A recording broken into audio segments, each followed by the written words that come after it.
ของแซ่บแล้วแต่ผู้มักครับมักไผมักมันแต่ละคนมักบ่คือกันมันก็คือความสุขที่คนเฮามีบ่ซ้ำกันนั่นล่ะครับบางคนมีความสุขที่ได้กินอาหารหรูๆแพงๆวิวหลักแสนหลักล้านแต่บางคนแค่ได้กินข้าวฝีมืออีพ่ออีแม่ได้กินข้าวน้ำทงน้ำนาแนวกินเก่าๆที่อีพ่ออีแม่พากินมันก็สุขใจแล้วครับต้นทุนวิถีชีวิตที่แตกต่างกันมันก็เฮ็ดให้คนเฮาสุขไผสุขมัน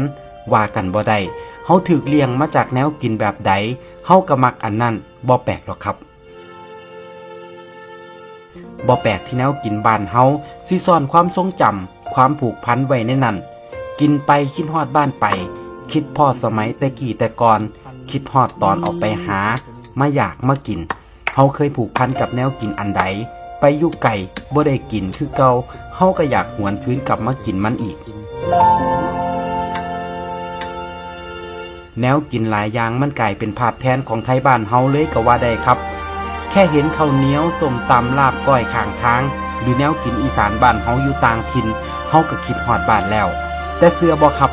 มันบ่แซ่บสำกับมากินน้ำครอบครัวเฮา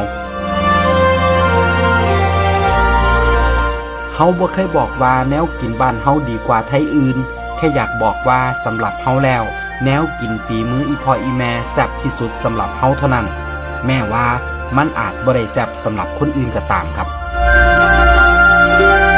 เฮาผูกพันกันมาคนละอย่างกินมาคนละแบบกินแบบไผแบบมันสุดท้ายเฮาบ่เคยหลงลืมแนวกินถิ่นฐานบ้านเกิดได้จักเทื่อยิ่งนับมือยิ่งหวยหายิ่งถอยห่างไกลบ้านยิ่งคิดฮอดยิ่งอยากกินมันเป็นธรรมชาติของชีวิตจริงๆวิธีเดิมๆของไทยบ้านเฮาอยู่ง่ายกินง่ายติดดินกินตามมีตามเกิดหาหยังพอได้กินเพิ่นก็เฮ็ดสู่ลูกสู่หลานกินแต่แนวกินหลายอย่างกว่าสิหามาได้